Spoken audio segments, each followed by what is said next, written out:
Cars out on the track for the 2022 Fanatec GT2 European Series out on the grid. This is the first of their races.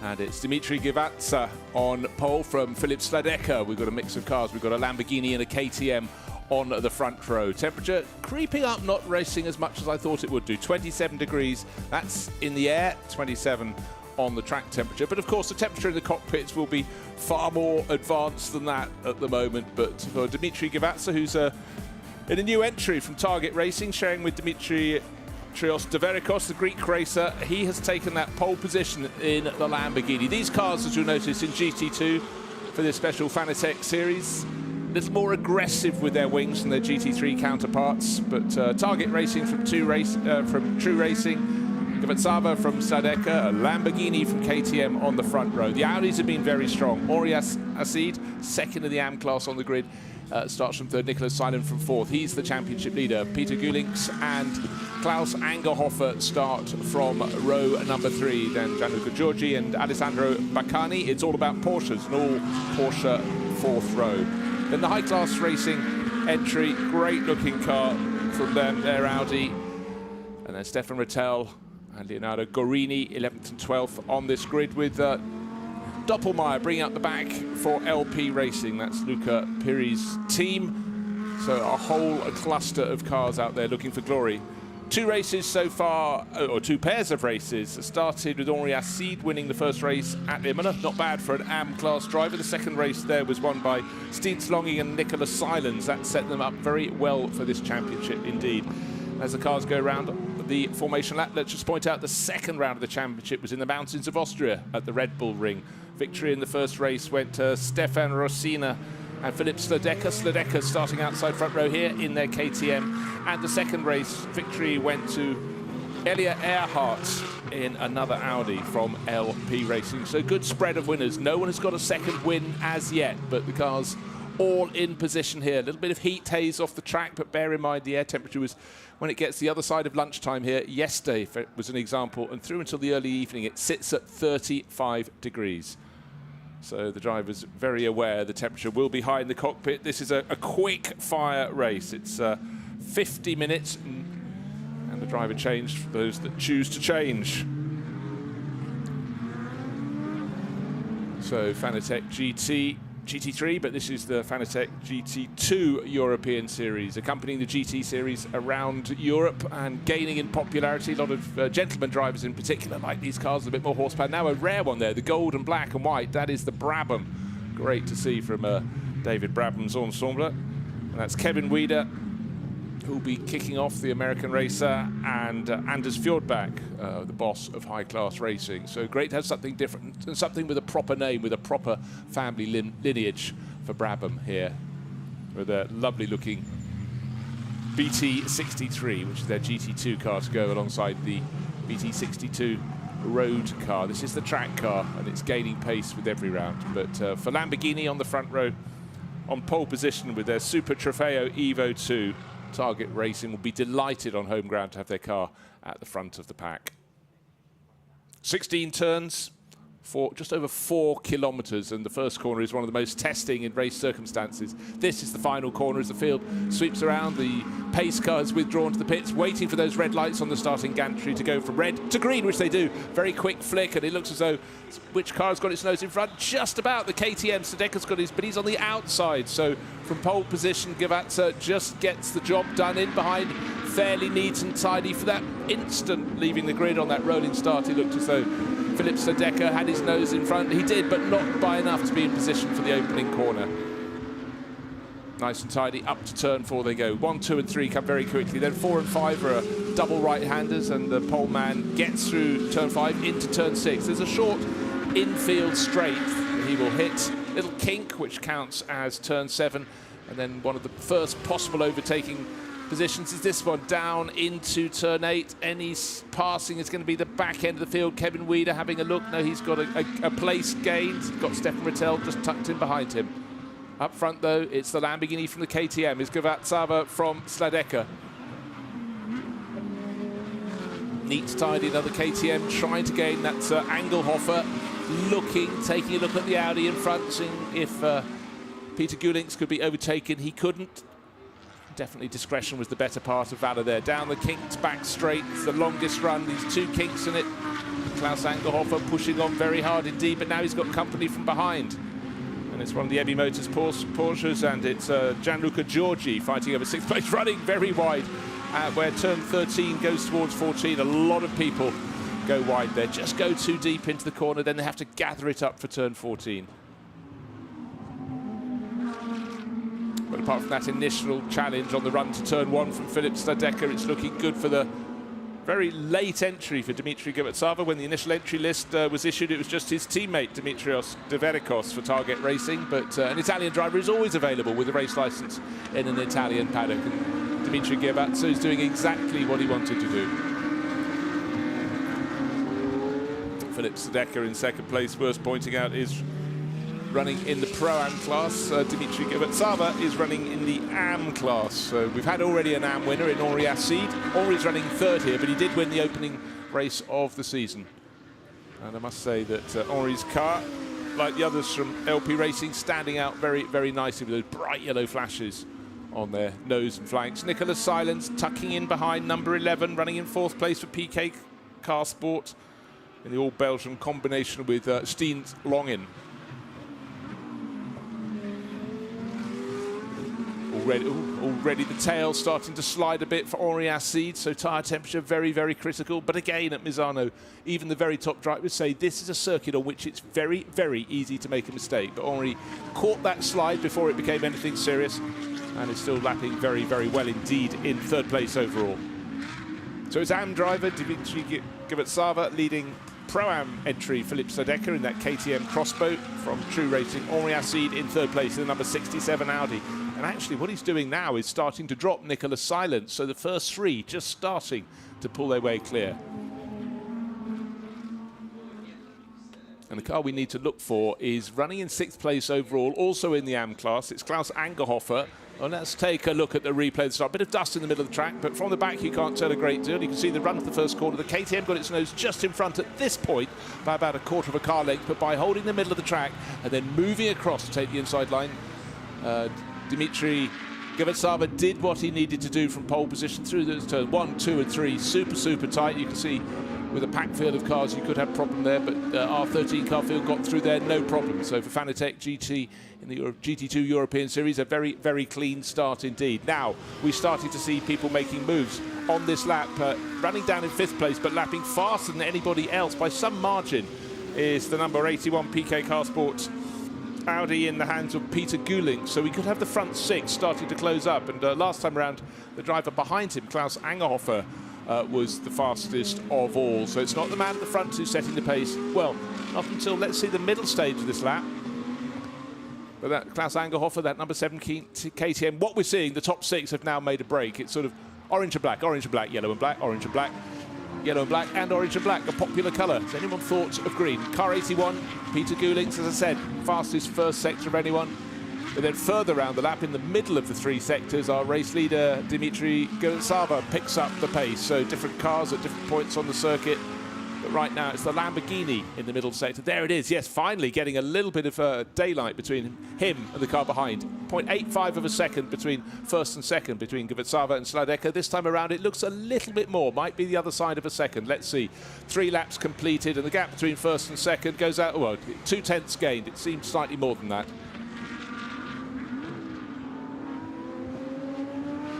So for their teammates waiting in the pits, it's a 50-minute race, so the pit window will be opening relatively soon. But right now, with just over 5 minutes gone, the race leader 1 second to the good. And Henri Acide in 3rd place in that number 67 Audi, staying with them, still just 1.9 seconds covering the top 3 runners. If anything, I'm starting to sense that Henri Acide, yes, to Filip Stadecker, the gap is coming down. In the first sector alone, he's taken 2/10, so suddenly our driver in 2nd place, number 15 KTM, Filip Stadecker, will find that he can't concentrate so much on the race leader because he's about to be attacked from behind. The Audi is coming good. You know what, I think Henri Acide, we saw him have a little slide at turn number 10 early on. I think it was the 2nd lap, but he's settled down, he's got his tyres where he wants them, and now he's starting to attack. But certainly, yeah, that gap coming down and down. It went out and then it started coming down again. Definitely as he goes down that kink back straight through turns 11 and 12. now through 13, into 14, closing in all the time, and the rest starting to fall away. That's the car in 6th place, which is 17, Klaus Angerhofer. You can see the gaps are opening out all the time, but he in turn has 2 seconds between him and the driver of the number 66 Porsche, which just swapped position with Gianluca Giorgi. So place gain for the Ebi Motors driver not Paolo Venerossi, it's his teammate Alessandro Beccani. My apologies. Henri Assid has really got his tail up, the number 67 Audi. He's now all over the tail of Philipp Sledecker's KTM in that battle for 2nd place. This is very good news for Dmitry Gibetsava in the Target Racing Lamborghini. He can, just for now, concentrate on his own racing, not taking any risks, just picking his line, but he's not really dropping the pair behind. It's just that the driver in 3rd place, Henri Assid, has really got his focus very much in the car in 2nd. He's not being caught by Nicolas Salins, the championship leader, in 3rd. Well, he is in the 1st sector of this lap as he fights, but seems to have the measure. And last time round, more than half the field set their fastest lap. They're settling in, getting comfortable. Looking a little bit further down the order, you have the 2 Porsches. A bit of a gap between Beccani and Giorgi. Then Rustieka, car number 5. That's the high-class racing Audi. Is giving chase. Kevin Weider tucked in behind him, the American racer based in Switzerland. Yeah, last lap was his best lap.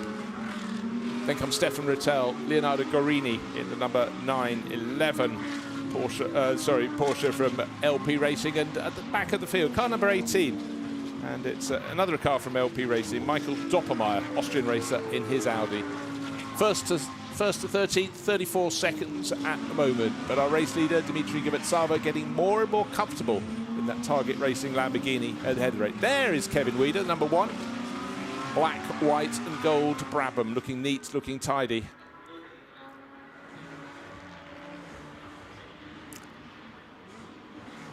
Almost identical lap times between 1st and 2nd. And actually, Henri Assid lost ground that time. So we're now 2.5 seconds between Dmitry Gibetsava in the lead of the race and Henri Assid in 3rd. Yes, you can see the black and yellow Audi, number 67, just dropping back a little on that lap. It is really a question of how the tyres are being used, how much life has been kept in them.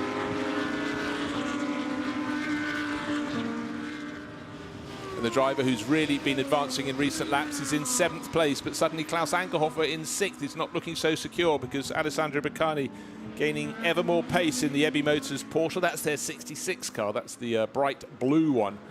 7th, and does appear to be climbing all the time. You have to look up and down the timing screens because boss of SRO, the Stefan Rattel organisation, Stefan himself has just put in his fastest 1st sector, and last lap only 2 drivers were faster than him in that 1st sector. So Stefan may be down in 11th place, but he's finding his form, and he's got a very good battle. His next target, just under a second ahead of him, is Kevin Weider in that Brabham. So yes, there's the back of the pack, black and cold Brabham, and then there is Stefan Rattel for LP Racing. Busy man, obviously orchestrating all of the GT racing in GT3, GT4 under the umbrella, and this very popular Fanatec GT2 series. So he'll step out to put his management hat back on, but a chance to go racing, and that's what he's grabbed with the GT2 European Series. Fastest lap of the race from the race leader, Dmitry Gibetsava. He was 1.2 seconds clear. He's gained more than 0.3 of a second. So he's now 1.5 seconds clear of Philipp Sledecker, who again slightly outpaced, but by small margins, Henri Assid. So that challenge for 2nd place is falling away. But no equal challenge either from the driver in 4th, Nicolas Salins, championship leader. Stays even in 4th place.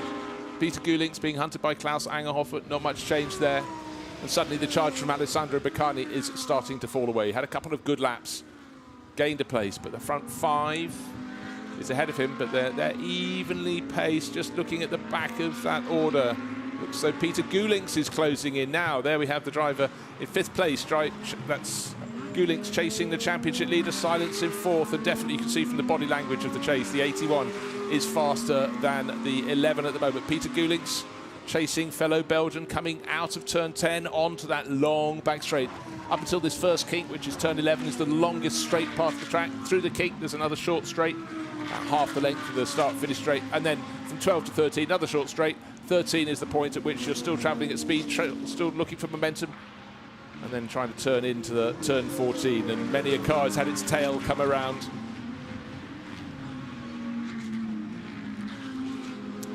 There's the Brabham pushing hard, and now Stefan Rattel right on Kevin Weider's tail there. 4-car group. It's led by Gianluca Giorgi. We've got Rustieka and Aurelius Rustieka from Lithuania in that ninth place. Kevin Weider, Stefan Rattel, all covered by next to nothing. So great little scrap. This is why drivers go racing. Pick your moment, pick your location. Do I risk it? Will my teammate get to start of the race? Certainly all the teammates will be on their toes, hoping, a bit like in a 400-metre relay race at the Olympics or in any top athletics meeting, looking to hunt in the pack. Good little scrap, but for the moment it's the Ebi Motors Porsche with Gianluca Giorgi at the front of that pack. Aurelius Rustieka, 0.8 of a second down, and now Rustieka coming under real. He's made a mistake, and unfortunately for Kevin Weider, in trying to interpret it, he guessed wrong, went to the outside, and Stefan Rattel has said, thank you very much indeed. Place gained. And can Rustieka gather himself at turn 8? He just about can. Very good news for Gianluca Giorgi. Suddenly, the pest behind him met in the nicest way possible. Rustieka had a look, made a mistake, has lost ground, and Stefan Rattel pounced. And for Kevin Weider, he could have been the one who moved up a place, but unfortunately guessed the wrong line and has dropped back and lost a place accordingly. There's the Porsche Gianluca Giorgi. Rustieka still hanging on, but maybe Stefan Rattel will be thinking, you've made one mistake, maybe you'll make another. All the drivers will be focused, but getting increasingly hot in their cockpits. It's a very warm day. It's approaching 30 degrees air temperature. It will continue to rise. Philipp Stadecker, second in the race, top in the pro class, just put in the fastest lap of the race so far. He's taken a third of a second out of Dmitry Givetsava. There's Givetsava in the Lamborghini, getting a little bit loose. Being hunted down. Stadecker, KTM Crossbow, already a winner once this year. Just remember, the race is 50 minutes long. We've still got 36 minutes remaining. We've only had 14 minutes. A lot has happened so far in the case of gaps going out and coming down. Henri Assid trying to hang on. He's now nearly 3 seconds down on the race leader. A while ago it was just 1.5 seconds, and challenging moments. And Peter Gulinks and Nicholas Salins getting very, very busy indeed. It's still Salins in front, but as you can see, the gap has come down by small increments with every one of the past 3 laps. Gulinks hunting in his yellow and black livery Audi. GT2 cars, of course, marked out by the much bigger rear wings, the more aggressive spoilers on the front end. Certainly look faster standing still than their GT3 counterparts, and this is why a lot of drivers like them. They look brilliant at a standstill, and with those big rear wings, offer pretty dramatic downforce as well.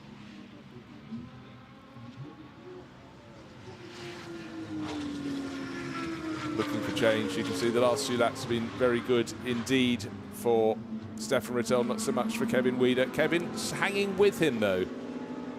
But this battle for 4th place overall. Nicholas Salins still hanging on from Peter Gulinks. Side by side over the start-finish line. It looks though the move has been done, because I think quite simply Nicholas Salins worked out no point blocking him. Don't want to be taken off. And Peter Gulinks, who had been closing in really pretty quickly, gets that move done. And of course they are teammates from PK Car Sport, so wouldn't be a good feeling in the garage if they both had a clash together. But Peter Gulinks, with his tail up in 81, goes up to 4th place, and he's now pressing on. Let's see if at least Nicholas Salins can stay with him.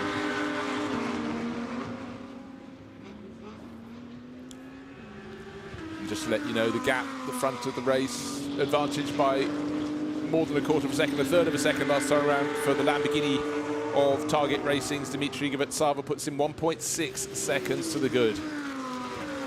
Kevin Weider, after that little slip-up trying to get past Aurelius Rustieka, hasn't fallen away. He's now back on the tail of Stefan Rattel, who, when Weider, the American, made the wrong guess, left a gap up the inside, and Stefan took it, but good little scrap. And you really do feel that all 3 of these cars, problem. Problem for 81, that was not respecting track limits, and that is a black and white warning flag. Doesn't want another, it will lead to problems. That's Peter Gulinks, who was hunting down Nicholas Silence and took that 4th place. So he's got the sort of Damocles, if you will, hanging over his head. Wow, you can really see these cars using the curbs where possible. They're low curbs because this is principally a bike racing circuit. They don't want the big, jagged, sort of crocodile teeth curbs that car racers have. But even so, with these low curbs, you can see the car's rear wings vibrating as they run over what is at least there. Now, I'll wait for any further warnings, if any come, about the driver of 81, because if there is a black flag that follows the black and white warning flag for Peter Gulinks, that could lead to a time penalty, a stop-and-go penalty. We'll wait and see. The simple thing is don't transgress. Now, suddenly, the race lead was out at best part of nearly 2 seconds. I think it was 1.85 seconds. It's down at the start of the lap, 9/10 of a second, but it looks less than that. Suddenly, the KTM is closing. Philip Stodecker looking, hunting down, choosing his moment, and yes, he seems to have the handling that is starting to go away from the Target Racing Lamborghini. Maybe it was too hard too soon for Dmitry Gavatsava. Certainly the gap is coming down. The first sector alone, fabulous. In fact, the last lap of the race, the last time around, was the fastest lap of the race for Philip Stodecker. No wonder he closed the gap down. Stefan Rattel under a lot of pressure from Kevin Weider. He won't have been happy to lose that place, not through any fault of his own. It's a 50-50 choice. He chose one. It was the wrong choice, the wrong line. Aurelius Rustieka had made that mistake. That was the moment to pounce, and alas, it didn't work. But Stefan Rattel has now been passed by Kevin Weider. That Brabham looks really fabulous in a straight line. I think coming out of turn 10, perhaps a better exit, and he made it stick very well indeed. Turn 11, the move was already done.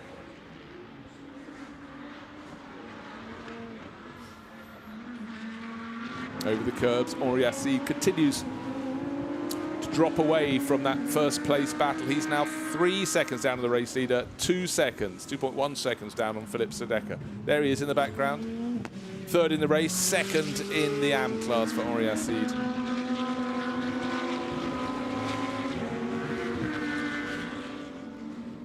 Lights being flashed occasionally by Stodecker in the KTM, but to no avail. 9/10 of a second is his margin. Down to turn 8 they go. Still Gavatsava for Target Racing in the Lamborghini leading the way. His handling seems to be falling away, though. Stodecker much, much tidier. Now, Aurelius Rustieka has a lot of companies right onto Gianluca Giorgi's tail. That's been a gain in the last lap or so.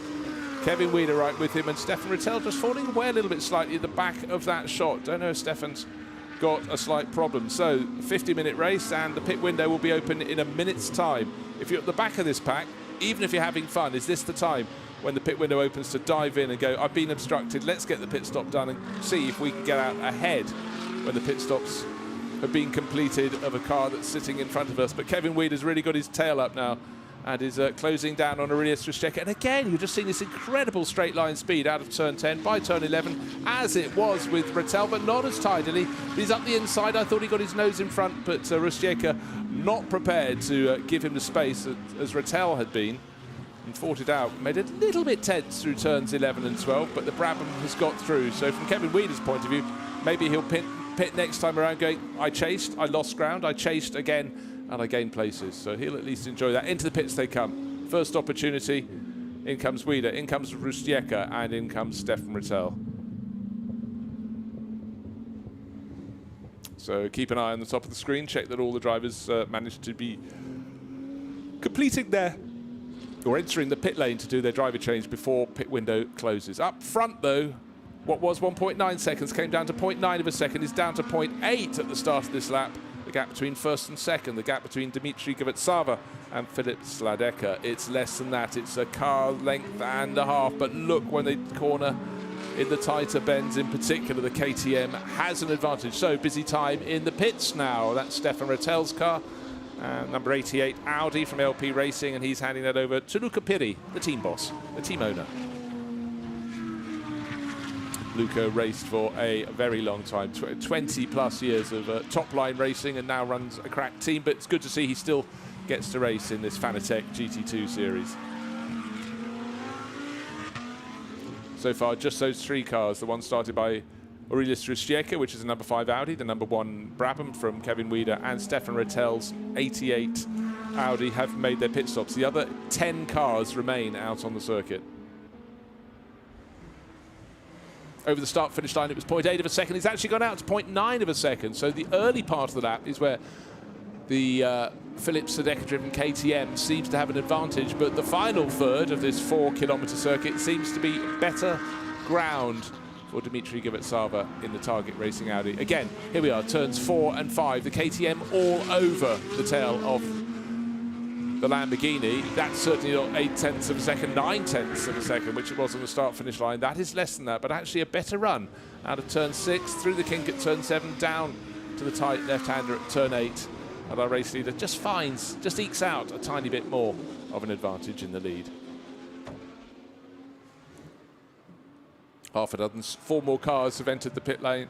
Peter Gulinks, Nicola Silence, Gianluca Giorgi, and Michael Doppelmayr, who is running around in last place. They're all in the pits at the moment, still waiting for the first 3 cars to have their new drivers on board to go out. That's Anders Fjordbach taking over the Brabham. It's Michael Vergers taking over the number 5 Audi from Rustieka, and Stefan Rettel is being replaced at his pit stop by Luca Piri in that 88 Audi.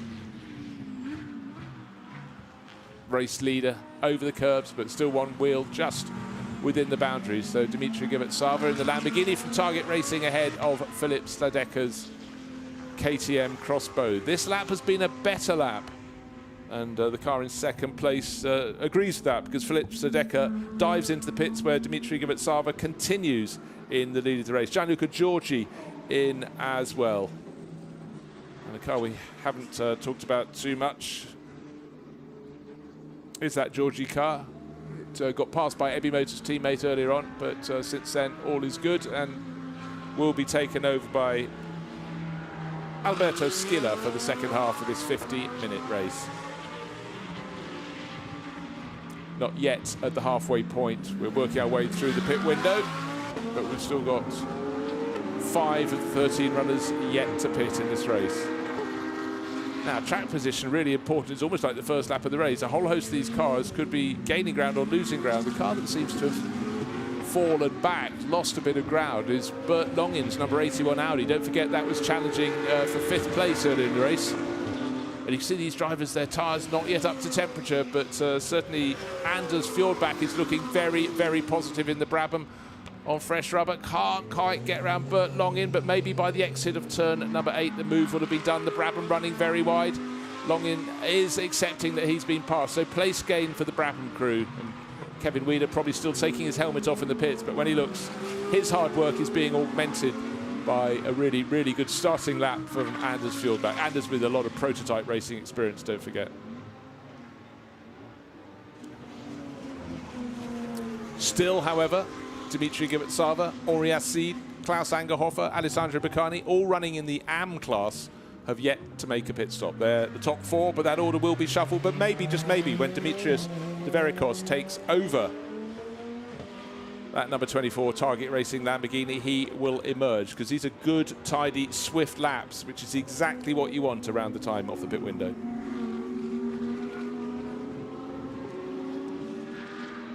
And Givetsava's lead over Henri Assid, just waiting 18 seconds it is. And those top 2 continue out on the track. Others coming in for their pit stop. Pit window's still open, but it won't be open for a whole heap longer.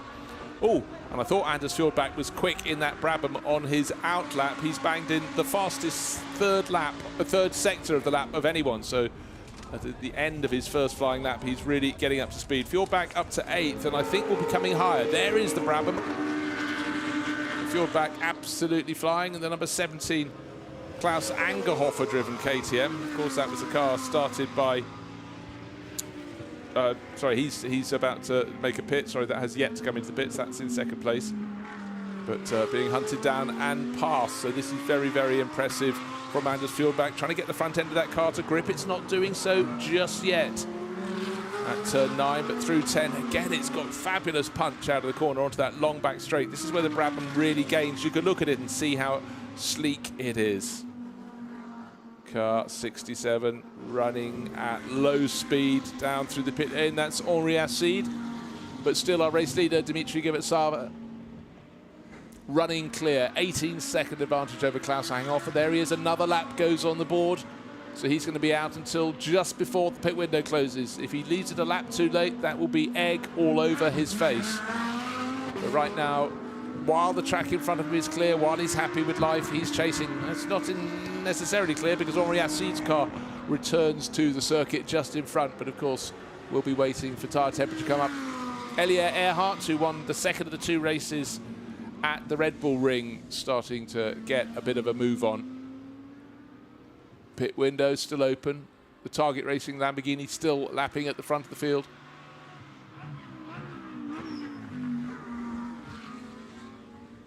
And Elia Earhart took over from Mikkel Doppelmayr, who was running at the back of the field. So he is surely in an impossible position, but expect the young German to make ground and maybe get up towards the tail of the top end.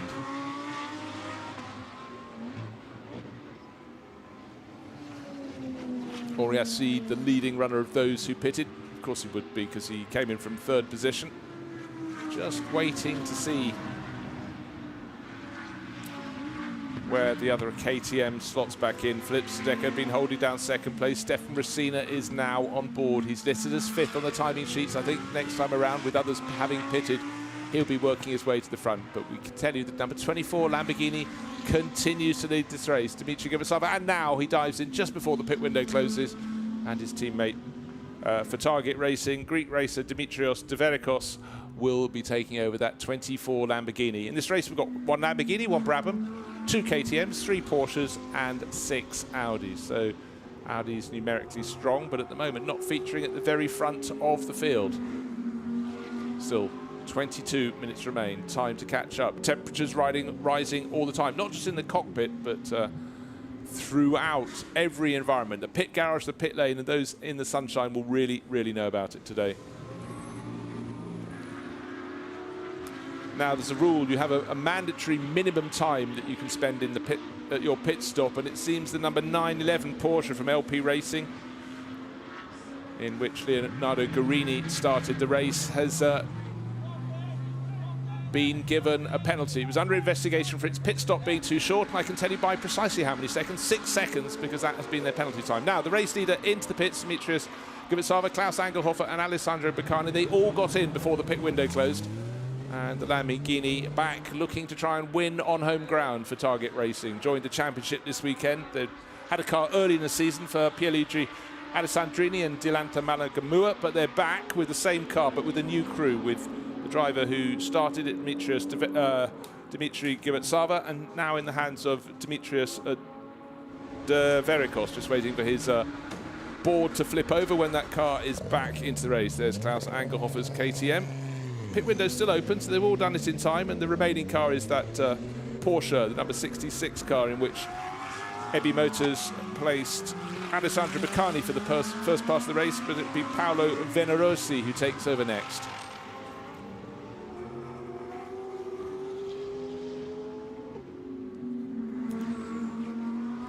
Well, on my entry list, I had Dimitrios Deverikos, but to do the second part of the race for Dmitry Givetsava, but maybe that has changed as well, because it's suggesting Dmitry Givetsava is going to do this solo. Quite a few of the drivers do opt for that solo option.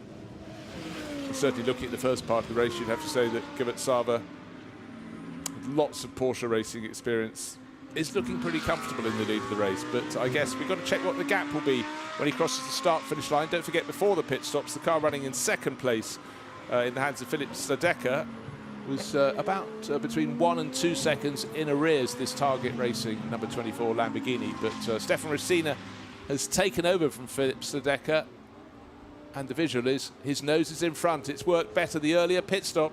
15 is ahead of 24. Before the pit stops, it was 24 ahead of 15. So the order has scrambled, so it has worked out. But it's a question of how the drivers now settle down with just under 20 minutes remaining in this race. Will it be KTM from Lamborghini, or will it be as it was before the run of pit stops started, with Lamborghini ahead of KTM? 19 minutes remain in which for this one to be sorted, but the gap looks as though it's going to be about 3 seconds between the pair of them. KTM comes around, not too judicious use. Well, both of them quite cautious over the curbs there. They've been given the messages about not exceeding track limits. And of course the stewards look incredibly intensely at the final corner of the lap at turn 16. So Stefan Resina leading the race from Dimitri Givetsava. That absolutely confirms that Dimitrios Deverikos is not taking part in that number 24 Target Racing Lamborghini. But I said a driver you needed to watch out for was the number 1 driver. That's Anders Fjordbach. He took over from Kevin Wheeler. Kevin was fighting just outside the top 10. One little mishap cost him 2 positions. He fought his way back, made his pit stop, but Anders Fjordbach has just put in the fastest lap of the race by about a second and a bit. Yeah, huge. He's got 3 seconds to find to catch Bert Longin for not 10th, not 9th, not 8th, but he's looking for 4th place. Pressing very, very hard indeed. Number 5, Michael Vergers, Dutch veteran racer. He's right on the tail of Steen Longin. Steen is the championship leader along with his teammate Nicholas Silence, but I would suggest Vergers' years of experience, top Formula 4 driver back in the day when it was a thing. Where he is pressing all the time. Red white Audi started by Aurelius Rustieka, the driver from Lithuania. Very cosmopolitan in Fanatec GT2. And Michael Vergers has worked in driver management and many other things, but still keeps his race license.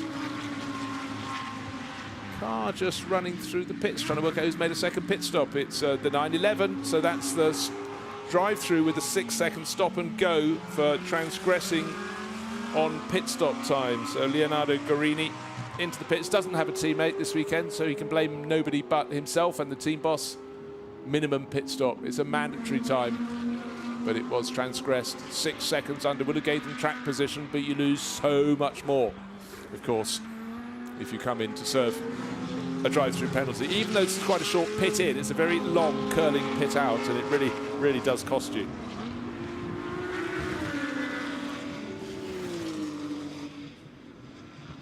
So our driver in second place is now being pushed very hard indeed. No, it has crossed over. Now the timing screen has changed. Dimitrios Deverikos, as I said in the early part of the race, is the second driver in that Target Racing Lamborghini. Always gets slightly thrown. This is the battle for second place.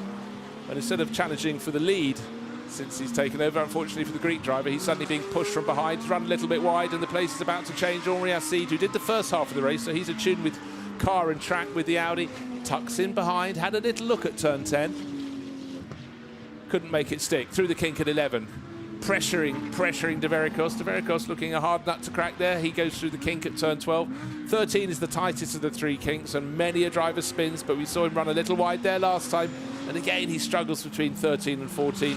And you can see the Audi can turn in better, cleaner line, but it's so tight and twisty. Through turn 15 they go. Who's going to run wide at turn 16? Certainly the pressure is on. Deverikos for now holds off Henri Acide. But you feel a cleaner exit. Well, there's certainly a slipstream to be had past the pits, but it's a very, very short pit straight. Surely it won't be enough for Acide to look up the inside. No, he's backed off a little bit, or has Deverikos dived a little too deep into turn 1? He has a little bit. He gathers it up, though. But exit from turn 2 will be sharper for the chasing driver, for Henri Acide, which in turn maybe offers him a better line through turn 3. Will that be enough to look up the inside into turn 4? Not quite. Had a think. It nearly worked. It's a very, very regular move here at Misano, at the circuit Marco Simoncelli, but Acide has now thought, oh, that didn't work. I've got to back off now. I've got to think about it. But he will strike again. Down the infield straight to turn 8 they go. Still the Lamborghini in second place. Dimitrios Deverikos, by the way, 8.5 seconds down on the race leader. So Stefan Resina, who won one of the early season races, is looking set for another one for True Racing in the KTM. He and Sledeka took victory in the first of the 2 races in the second round of the Fanatec GT2 European Series. That was at the Red Bull Ring, and looking good for another. And that will certainly help them in the points charts, because at the moment it's the crew of the car that's well, I'm just looking to see where Salence and Longin are the order. They have moved down the order a little bit. Number 11, they're in 6th place. That's going to lose them ground in the championship. Of course, Anders Fjordbach went past them a while back, but they've only got a point lead over Gulings and Bert Longin, and Bert is 2 positions higher up in 6th place overall, so that would be very good for them. But for Stefan Resina, maximum points should be coming their way. That will propel them right up the championship table. Henri Acide hunted, makes the move for second place, makes it stick. So looking very strong indeed. De Vericos is being chased, and who's chasing him down is Anders Fjordback, who's been gathering them hand over fist. He took 3.5 seconds off them in the Brabham last time around as they fought over second place. De Vericos ceding the position to Henri Acide. Anders Fjordback had his head down. He'd passed Bert Longin at the start of the lap, and I think by the end of this lap he'll have picked off De Vericos. When I say the end of the lap, I mean maybe as early as about turn number 4. Let's take a look. The gold-nosed Brabham looking one way, that's turn 6. Turn 7 is the little kink, and up the inside as they approach turn 8. If he can keep his car there, the Greek driver will have to let off. De Vericos notices him, lets it through. 5th became 4th. 4th has now just become 3rd. And you feel it's a matter of moments, another lap perhaps, until 3rd becomes 2nd. And for the Brabham crew, this is a fantastic run. Their best results so far are 6th place at Imola in the second of the 2 races at the opening round. Certainly the Brabham down the straights, very, very sleek indeed. Wow, that was impressive. Double waved yellows. We've got a car sitting at the side of the track. It's 67. That was Henri Acide from second place. Did he rotate or has something broken? So the Brabham, by the way, went 5th, 4th, 3rd and is now 2nd with a gift after Henri Acide. Just looking to see if that, listening to hear if that engine can fire up. Lights are on. There is power of some sort. You don't really want a car to be sitting there. It's quite on. The driver now climbing out, or certainly trying to cool it down in the car, but on the exit, oh, that's a real shame for Henri Acide, heading for maximum points in the AM Cup. He's leading that championship, and suddenly that's left the door open for chief rival Gianluca Giorgi to gain ground. And we'd like to see a replay of what actually happened. And but it does look, the way the car's facing, it doesn't look as though it's had a spin. Well, let's have a look. It does seem, let's take a look. They're chased in a new 3rd place by Henri Acide. Suddenly saw a car at the side of the track. That's not spinning, and it's not going anywhere fast. It's backing off, and that was Henri Acide. Just pulled over at the side of the track at the exit of turn 10. Great camera work there to catch that in the heat. Was the heat the problem? So let's refresh your memories and the order. Stefan Racina leading by 12 seconds from Anders Fjordback. We've got it almost 12 minutes remaining. Dimitri De Vericos in 3rd place overall. So we've got 2 AM class runners at the top of the field. Sorry, Pro-Am runners at the top of the field. But De Vericos, he's got to hang on now. Plenty of pressure from the 81 Audi of Bert Longin. Steen Longin now starting to close in a little bit, but no overtaking. Now the safety car will come out. That's unfortunate for one person in particular, the driver of car number 15. Of course, that means while Henri Acide's car is cleared up, those behind, once the safety car hits the front of the queue and picks up the race leader, Stefan Racina, will be able to close in. So that's just what he didn't want. And just remember that advantage was 12 and a bit seconds.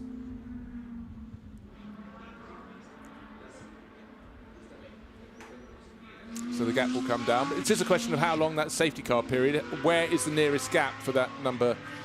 Henri Acide's 67 Audi to be pulled away from the edge of the circuit. There's a big gravel trap to it on one side. They may be able to put it across the circuit and park it on the infield on the exit of turn 10. So the safety car has now picked up our race leader, and soon you'll see Anders Fjordback in the Brabham. There's the Brabham running alongside one of the Porsches, and can't overtake behind the safety car. That will be a little bit frustrating for him.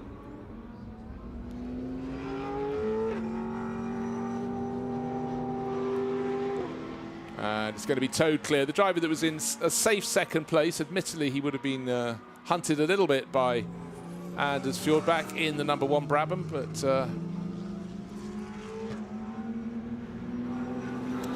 for now he's stuck in the queue, just waiting to join the back of the pack. This actually might still work without too much of a disadvantage. Under 10 minutes remaining, safety car out at the front of this Fanatec GT2 European field, but the longer this can go around, okay, there's still going to be one Porsche between the car in 2nd place, which is the Brabham tucked in behind, and the race leader, but the gap coming down all the time, and the gap between 1st and the chaser car in 3rd place overall. Driver waving to the marshals, acknowledging all outside. Anders Fjordback, the Dane, is going to be small, and he'll have to depose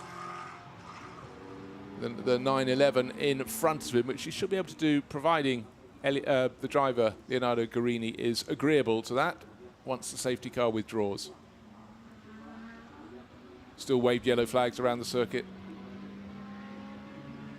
of course, the good news is the Audi, Henri Assi's car, is being moved away. Dimitrios Deverikos leading the AM class in 3rd overall. He's got a buffer to the next car in class, which is down in 7th place, which is Alberto Schiller, number 7 entry from Ebby Motors, the Porsche.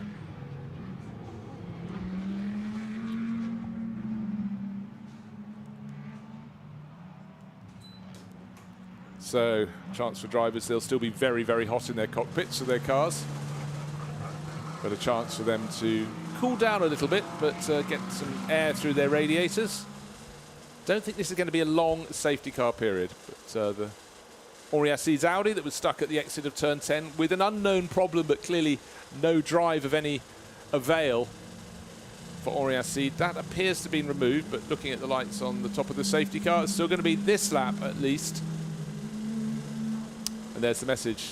Only this lap for the safety car will be the end of this lap. So, right, for Stefan Rossino, will it be a second win in what is the 5th race so far in the 2022 Fanatec GT Series? Will it be a first win for the Brabham? Best result so far is a 6th place, and shows the progress that Brabham Automotive, Kevin Weider and Anders Fjordbach have been making with this glorious-looking BT63.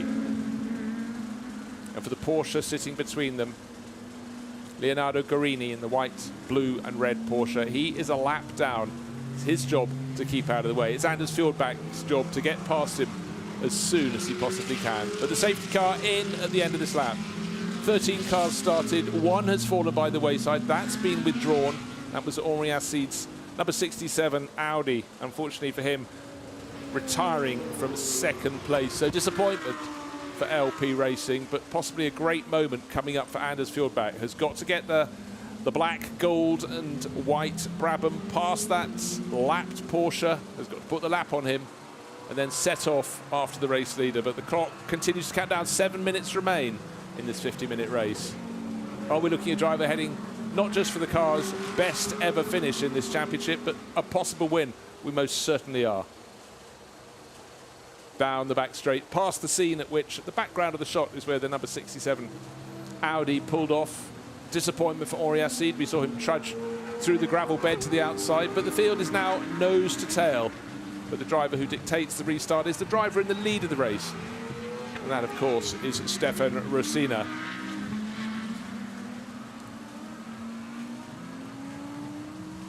Stefan from Slovakia. Many moons of racing experience in cars of this sort, but he's looking good. What's unfortunate for the Brabham driver in behind, they go to turn 16 to start the lap, and the Porsche 911 has dropped back a little bit and has allowed an advantage of a couple of seconds to go to the race leader. So Stefan Rossino is the 911, is well, just looking to see if Leonardo Guarini would let him pass. This is bad news for the chasing and passing Anders Fjordbach, who forced the issue. Didn't let me buy into turn 1. I'm going up the inside into turn 2.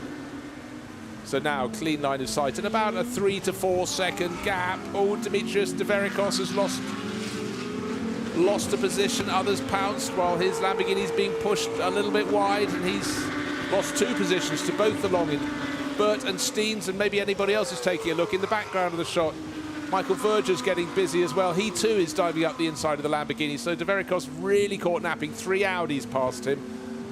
And now he's got another Porsche onto his tail. So Deverikos has got to pick up his skirts and get a running. But up front, that's exactly what Anders Fjordbach is trying to do. 1.5 seconds was the gap between first and second on the start-finish line. That would have gone out because, of course, Fjordbach was delayed through turn 1 and turn 2 as he tried to pass Leonardo Guarini, put a lap on him. But now clear line of sight, and the strongest point on the circuit for the Lamborghini, for the Brabham, is the run from turn 10 down to turn 14. The car looks sleek, and he's closing in. Now, Deverikos maybe has stopped the rot, has stopped dropping back. He's lost those 3 positions. He's got a whole gaggle of cars behind him. And at the tail of that pack, number 88 has been handed over to Luca Piri, and he'll surely pass a few positions in the car started by Stefan Rattel. 4.5 minutes remain. Right, what's the gap first to second? Visually quite small. 1.5 seconds on the start-finish line becomes 1.6 seconds. But you know what? The final sector, I said it was a good sector for Anders Fjordbach in that Brabham. That's the fastest anyone has been through that sector. all behind, sorting themselves out. I still think the clock may be the friend of the race leader. 4 minutes remain. 1.6 seconds the gap between first and second. And don't forget, Stefan Racina, not just quick, but he's got very, very good racecraft.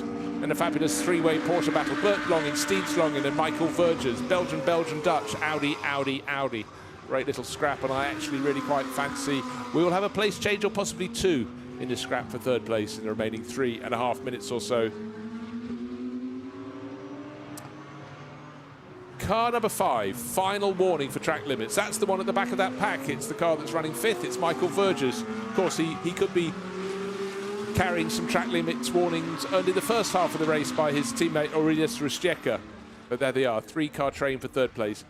Battle between first and second. I sense it's come down a bit more. Oh, in the second sector alone, 1/3 of a second gained by the chasing Anders Fjordbach in the Brabham. It's still KTM and Stefan Racina. There's Michael Vergers on a final warning for track limits. Well, the warning should possibly be issued to the car in front of him because Steen Longin's going very, very wide down at turn 14. All 4 wheels beyond the white line. But one of the critical corners is the one onto the start-finish straight. Actually all fairly neat and tidy, bouncing over the curbing. Oh, sorry, that was out of turn 15, over the curb. This is the final corner. Oh, Michael Vergers has got the message. Didn't even go anywhere near the curbing on the outside of the track.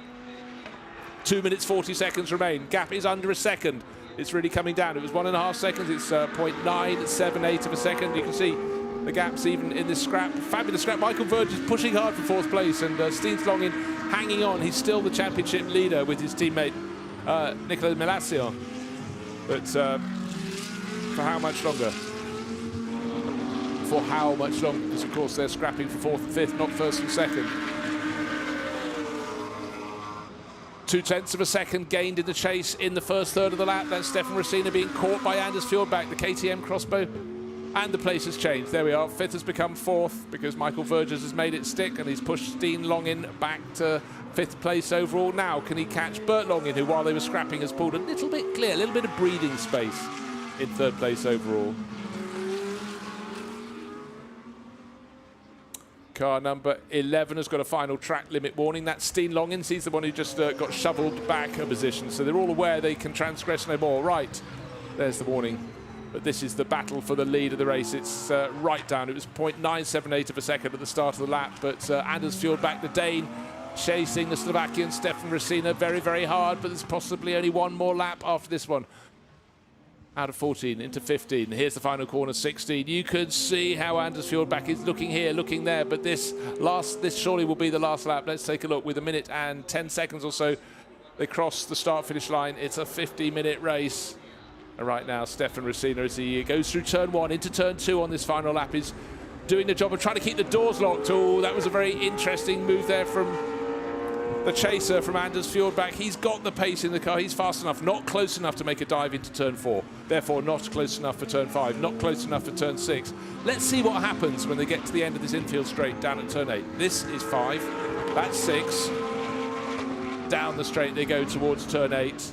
Not quite close enough to get a slipstream, but to me, the most important thing will be the exit speed out of turn 10 for Anders Fjordbach. He's been in that around long enough and in this Brabham through the course of the season to work out that it's very quick in a straight line. Turn 9, into turn 9, you do see overtaking manoeuvres attempted there, but seldom pulled off. But it's about the exit from turn 10. We'll see how he gets on. It's down to under half a second. Bert Longin holding on in 3rd place. He's only half a second clear of Michael Vergers. We might have Vergers going into a better position. Dimitrios Deverikos being worked very hard indeed. Luca Piri closing in on him. We've had a change for the lead because it's happened on the final lap, as I predicted. Out of turn 10, sleek in a straight line. The Brabham's nipped through in front. David Brabham will be very, very happy indeed. He got the Brabham name, the Brabham mark back on the track. And on the final lap, Anders Fjordbach used the straight line speed. I said it was all about a good exit from 10. The rest is history. This is history. The first win, the Brabham BT63. 16 turns, that is the 16th turn, and through to victory, and no doubt great delight for the Brabham Automotive Factory Racing team. Stefan Racina did all he could, but the writing was on the wall. That was a great race. And how's this for a fabulous battle for 3rd place? Bert Longin just resists the chase, the challenge from Michael Vergers. Steen Longin's in behind. Dimitrios Deverikos, I think, has lost another position. Yes, Elia Earhart moved in the number 18 Audi up into 6th place. Good hunt. That car was at the back of the field, the early stint. of the race. But there we are. Brabham Automotive Factory Racing. Kevin Wieder, staunch job in traffic. And Anders Fjordback, the young Dane, was masterful in the second half of the race. Good pit stops too for the crew. But here's the move, and it happened. Well, turn 10 in the background. The first kink is turn 11. The job was done. It looks as though Stefan Racina had sort of done it enough, but just using that toe and really understanding from his prototype racing experience how good a toe can be. Anders Fjordback will be coming back, not feeling cool, will be feeling very, very hot, but that is the essence of motor racing. It's about having a battle where the driver uses the head, and that very much was the case. And certainly the Brabham BT63 seems to be becoming a very, very sharp tool indeed. So overall victory by Anders Fjordback. In the end, 0.7 of a second, but the important thing was the lead changed on that final lap. Peter Gullings and Bert Longin really worked hard as a pair, but look how close the Audis were in third, fourth and fifth, with Michael Vergers another lap perhaps, and he might have taken that third position. Steens Longin was leading the championship coming into the race with Nicholas Silence, but a fifth place won't be what the doctor ordered. And Michael Doppelmayr was running at the tail of the field, but then young gun Elliot Earhart hopped aboard at the first opportunity in the pit stops and charged up the order from 13th to 6th to take the AM honours. So hats off to them as well. And Dimitri Givetsava led the first half of the race. Demetrius Deverikos couldn't keep that going, but still 7th place, a good result for Target Racing with their Lamborghini. And Stefan Rattel, Luca Piri, they picked their way up the order. Another lap, they too could have gained another place. So they gained about 5 positions. They'll be pleased with their racing. But all in all, 12 out of 13 finishers, but a real shame for Henri Acide. 2nd place, yes, he was being hunted down, but when your car fails beneath you and pulls off, unfortunate indeed.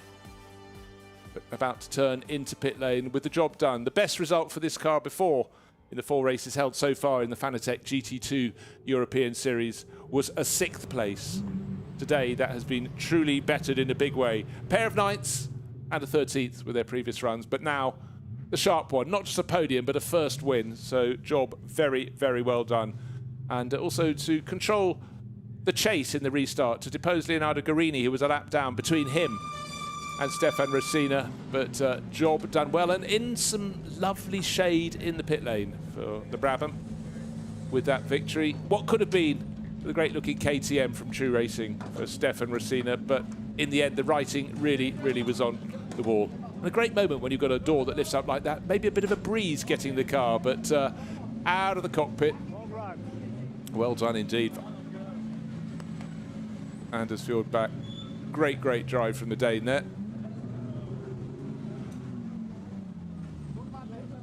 Stefan Rattel already out of the car, team chief and a driver too. So he'll have enjoyed that very much, and LP Racing had a lot to cheer about, but really it was the story of the race, was Brabham Automotive picking their way ever further forward in that BT63. And also, just to mention again, Elliot Earhart and Mikael Doppelmayr taking victory in the AM class with a climb from 13th to 6th. Very impressive indeed for young Elliot there, so he'll have a good run. But let's go down and hear the thoughts of the driver who took Brabham for its first win in the Fanatec GT2 Series. His name is Anders Fjordback. Anders, that was hot, that was tough, but that was brilliant. It was pretty tough, mostly tough. B1, baby, we're the winners. Good job. I think you're happy about that, right, Kevin? Finally, yeah. I mean, finally, we've been working hard. My buddy here did all the work, though. Good job today. Good job. Yeah, it was pretty tough. We had a good car. We were pretty good in the pit stop to be the first one that pitted. That was pretty beneficial. Well, after the safety car, I knew that I would only have 2 laps because I had the Porsche in between. It was pretty tough in the last overtake. That was all or nothing. Track limits, baby. Exactly.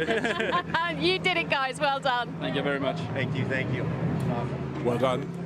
Good to hear there from Anders Fjordback. And you could see the joy on Kevin Wieder's face, and those 2 words he threw in, track limits, baby. You could see drivers starting to get pinged and punished, but to have to do it on the final lap after that safety car, Anders Fjordback kept a very, very cool head.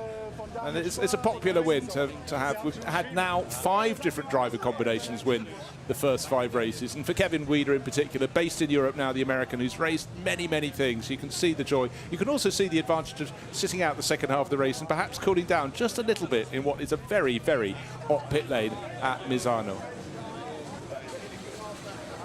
And for all the drivers involved, just a chance to get out of the cars is something they very, very much welcome. And let's go and have an interview with the second place crew. They pushed really hard. Philip Sladeka and Stefan Racina, who brought it home. Philippe, Stefan still celebrating down here, bringing the KTM home in second place. That race really came alive in those last few laps. Yeah, unfortunately the luck didn't stand on our side today, as we had a very nice lead. And then naturally it seems that this track is maybe not the best for us. In Austria it was the other case, so we are happy, but obviously, you know, if you lose your position 500 meters before the end, it's unlucky, but it is what it is. Kind of the story that is racing, but nonetheless, did you enjoy the race? Yeah, I enjoyed. My stint was good. I built the pace before the Audis, and yeah, we know the Lamborghini, the second Lamborghini driver is slower than the Stoffi, so it was like we planned, and yeah, the pace car and the safety car, and yeah, I mean, it's a bad luck.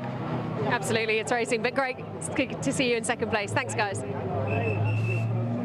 Again, thank you, Gemma, down in the pits. And yes, just to reiterate, before the safety car came out for Henri Acide's Audi to be pulled clear, they had an advantage of 12.5 seconds, but the situation unfolded around them. Let's look back at the start of the race, and it was Dimitri Givetsava in the middle of the screen of the Lamborghini, just keeping his nose in front of one of the drivers we just heard from, Philip Sladeka, and the KTM had to tuck in behind. The first part of the race, the Lamborghini was just looking very good indeed.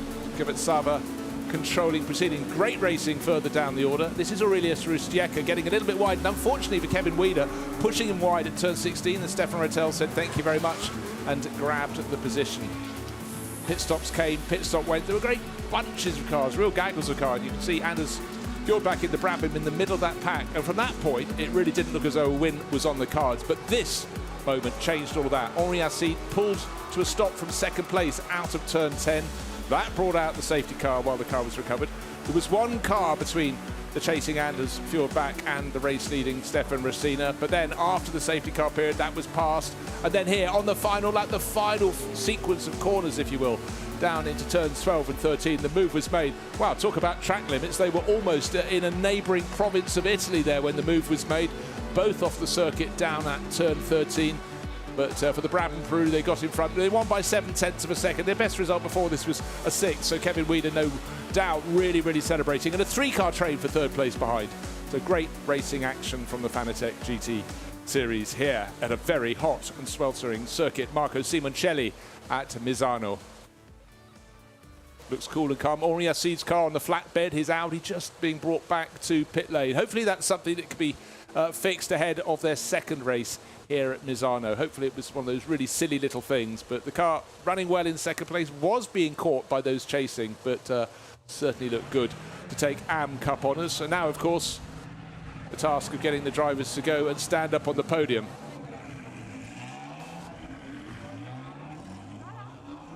So waiting for the podium, getting a welcome moment in a relatively cool garage, but I think there was some really good scrapping in the Fanatec GT2 European Series here. Certainly everybody in the race got not just to go around, they got some really good overtaking moves to pull off, some defending, some attacking. But the job was done by the Brabham Automotive Factory Racing crew of Kevin Weider, who started, and Anders Fjordback, who finished. And boy, did he finish in style. And certainly those early season races, the season open at Imola, could have been cool at the podium ceremony. Here, it's all about temperature. You could see Anders Fjordback. Racing wasn't hard enough work for him. He's got a young child, probably his son, on his shoulders to celebrate the moment. So as the podium approaches, we look back on a famous win for Brabham here at the circuit Marco Simoncelli. It's their first victory at Fanatec GT2 level. Will it be their last?